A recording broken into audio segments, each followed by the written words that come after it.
நான் உங்கள் சுருராஜி பேசுகிறேன். இது சுருராஜியின் கதை சொல்லும் நேரம். கேளுங்க கேளுங்க, கேட்டுக்கிட்டே இருங்க சுருராஜியின் கதையை. நான் அர்ஜுனனின் தீர்ப்பு என்ற நாவலிருந்து 10 பாகம் சொல்லியிருக்கேன். இது 11வது பாகம். அர்ஜுன் அவந்திகாவை தேடி ஆசிரமத்திற்கு சென்றபோது அவள் லீவு என்று சொன்னதும் அர்ஜுன் மறுபடியும் அவந்திகாவின் வீட்டிற்கு சென்று கதவை தட்டினான். அவந்திகாவின் தாயார் ஆஷா தான் கதவை திறந்தாள்.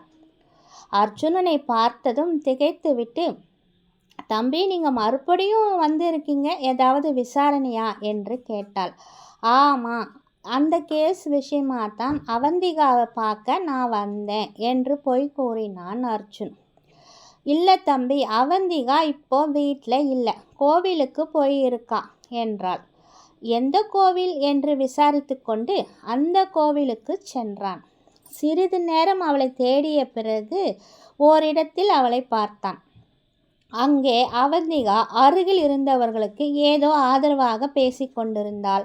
பிறகு அவள் கொண்டு வந்திருந்த துணிமணிகளை அவர்களுக்கு கொடுத்தாள்.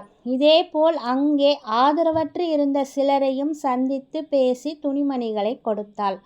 அப்போது அர்ஜுன், என்ன இந்த பொண்ணு ஏதோ முதியோர் இல்லத்தில் தான் வேலை செய்கிறான்னு பார்த்தா இப்படி கோவிலில் சமூக சேவை மாதிரி செய்கிறான். மாமா சொல்கிற மாதிரி இவக்கிட்ட பேசாமல் தள்ளி போட்டோம், இவ சாமியாராக மாறினாலும் மாறிடுவா, சொல்ல முடியாது என்று வேகமாக அவளின் எதிரில் போய் நின்றான் அர்ஜுன். அவனை பார்த்து அவந்திகா திகைத்து போய், சார், நீங்கள் எங்கே இங்கே கோவிலுக்கு வந்தீங்களா என்று கேட்டாள். இல்லை, நான் உன்னை பார்க்கத்தான் வந்தேன்.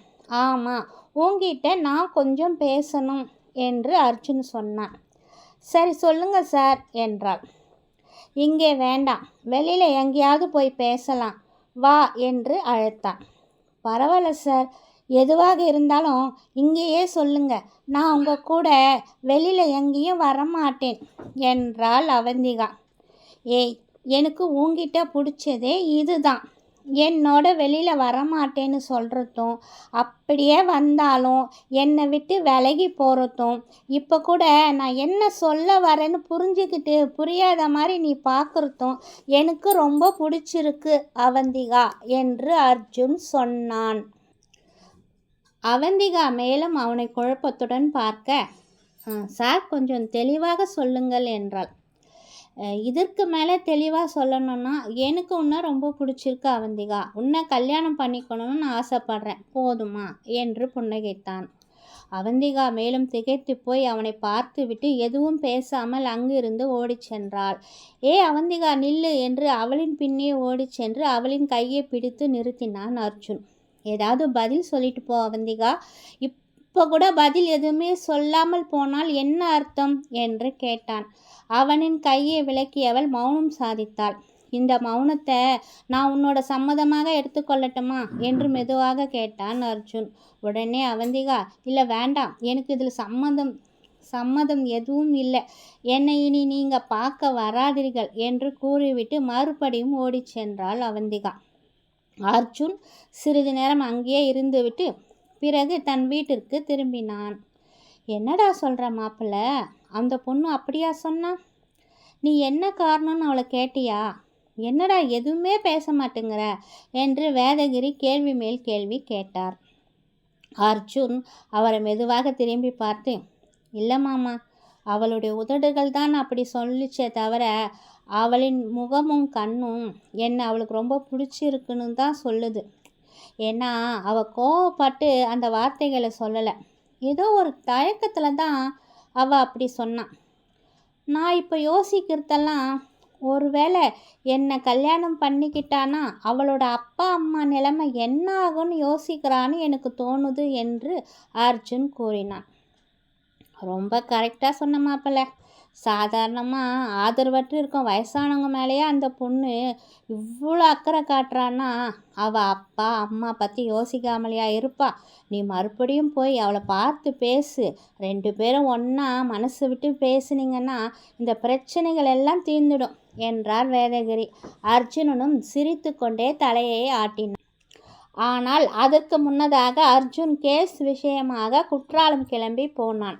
அந்த பெண் ரம்யா தங்கியிருந்த ஓட்டலில் சென்று தங்கி தன்னுடைய விசாரணையை துவங்கினான். உதயமூர்த்தி தங்கியிருந்த நாட்களில் கடைசி இரவன்று அந்த இடத்தை சுற்றியுள்ள பகுதிகளில் ஏதாவது அசம்பாவிதம் நடந்ததா என்று தீவிரமாக விசாரிக்க தொடங்கினான். ஏதோ 1-2 தற்கொலைகள் தான் நடந்திருந்தது. அதனை பற்றியும் குற்றால போலீஸ் ஸ்டேஷனில் சென்று விசாரித்தான். அவர்களும் அவனிடம் அது சாதாரண தற்கொலைகள் தான் சார் என்று கூறினார்கள். இவனும் சென்று விசாரித்துவிட்டு ஓட்டலுக்கு திரும்பினான். என்னடா இது, இங்கு வந்தால் ஏதாவது ஆதாரம் கிடைக்கும் என்று பார்த்தால் சரியான தகவல் கூட எதுவும் கிடைக்கவில்லை. சரி என்று அன்று இரவே ரூமை காலி செய்து கொண்டு கீழே வந்தான். ஓட்டலில் பணம் செலுத்தி கொண்டிருந்த போது அங்கு இருந்த ஓட்டல் ரூம் பாய், சார், அந்த ரூமை கிளீன் செய்த போது எனக்கு இந்த கவர் கிடைத்தது என்று ஓட்டல் மேனேஜரிடம் தந்தார். அவரும் அதனை பிரித்து பார்த்துவிட்டு, இது ஏதோ 2 வருஷத்துக்கு முன்னாடி தங்கி இருந்தவங்களோட அடையாள கார்டு போல் இருக்கிறது என்று அதனை உடனே டஸ்ட்பினில் போட்டார். அர்ஜுனுக்கு சட்டென்று ஒரு பொறி தட்டியது. அவர் சொல்வதை கேட்டுவிட்டு, சார், அந்த கவரை என்னிடம் கொடுங்கள் என்று கூற டஸ்ட்பினில் இந்த கவரை மறுபடியும் எடுத்து அர்ஜுனனிடம் தந்தார் மேனேஜர். அந்த கவரை பிரித்து அதில் இருந்தவர்களை பார்த்தபோது ஏதோ 3 அடையாள அட்டை போல் இருந்தது அதில். மற்றும் ஒரு மனநோயாளியின் ஆஸ்பத்திரி ரிசல்ட்டும் அதில் இருந்தது. வேறு ஒன்றும் இல்லை. அவர்களின் போட்டோக்களை உற்று பார்த்ததில் 3 பேர், 2 பெண்கள், 1 ஆண் என்று மட்டும் அடையாளம் தெரிந்தது. மற்றபடி அதில் எந்த தகவல்களும் சரியாக தெரியவில்லை. கவரும் போட்டோவும் ரொம்ப நாளாகவே ஏதோ ஒரு இடத்தில் மாட்டிக்கொண்டு நசுங்கி இருந்த அடையாளமும் நன்கு தெரிந்தது. உடனே அர்ஜுன் அந்த ரூம் பாயிடம், இது எங்கே, எந்த ரூமில் இருந்தது என்று கேட்க, ரூம் நம்பர் 206இல் பெயிண்ட் அடிக்க போனோம் சார். அங்கே ஒரு டேபிளுக்கு அடியில் இது மாட்டிக்கிட்டு இருந்தது. அதான் கொண்டு வந்து மேனேஜர் சாரிடம் கொடுத்தேன் என்றான் அந்த ரூம் பாய். உடனே அர்ஜுன் மேனேஜரிடம், அது எப்படி, இது கரெக்டாக 2 வருடத்துக்கு முன்னால் வந்து தங்கியிருந்தவர்களுடையது என்று கூறினீர்கள் என்று கேட்டான். சார், அந்த கவரில் உள்ள மனநோயாளின் மருத்துவ ரிப்போர்ட்டில் இருந்த தேதியை வைத்துத்தான் அப்படி சொன்னேன் என்றார். உடனே அர்ஜுனனும், சரி, இந்த பெயரை வைத்து இந்த ஓட்டலில் தங்கியிருந்தவர்கள் யார், மாதம், தேதி கரெக்டாக பார்த்து சொல்லுங்கள் என்றான். அவரும் சில வினாடிகள் லெட்ஜரை எடுத்து புரட்டி பார்த்துவிட்டு, உதயா தங்குவதற்கு 2 நாட்கள் முன்னதாக அவர்கள் தங்கியிருந்த தேதியை சொன்னார். அர்ஜுனனும் அந்த போட்டோவில் இருப்பவர்களின் பெயரை படிக்க முயற்சித்தான். பெயர் சரியாக தெரியவில்லை.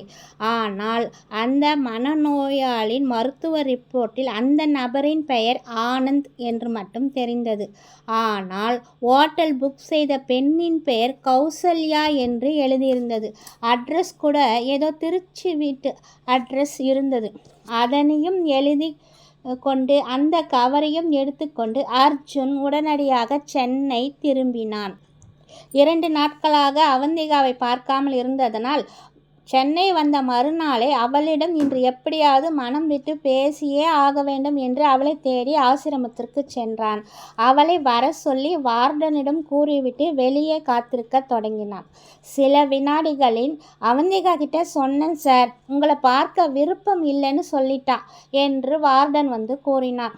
உடனே அர்ஜுன், மேடம், நீங்கள் தப்பாக எடுத்துக்கலன்னா நானே உள்ளே போய் அவளை பார்த்து பேசலாமா என்றான். வார்டனும் சில வினாடிகள் யோசித்துவிட்டு பிறகு, சரி சார், ஆனால் ரொம்ப நேரம் எடுத்துக்காதீங்க என்று கூறிவிட்டு சென்றார்.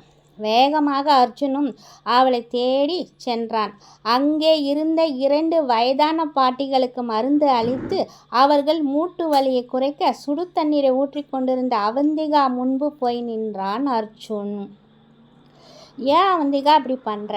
நான் உன்னோட கொஞ்சம் பேசணும், பர்மிஷன் போட்டுட்டு வா என்று சொன்னான். அப்போதுதான் அவனை நிமிர்ந்து பார்த்த அவந்திகா எழுந்து கொண்டு, சாரி சார், நான் தான் உங்களிடம் என்னை பார்க்க வர வேண்டாம்னு சொல்லியிருந்தேனே, இப்போ கூட பார்க்க விருப்பம் இல்லைன்னு தானே சொன்னேன் என்று கோபமாக கூறினாள்.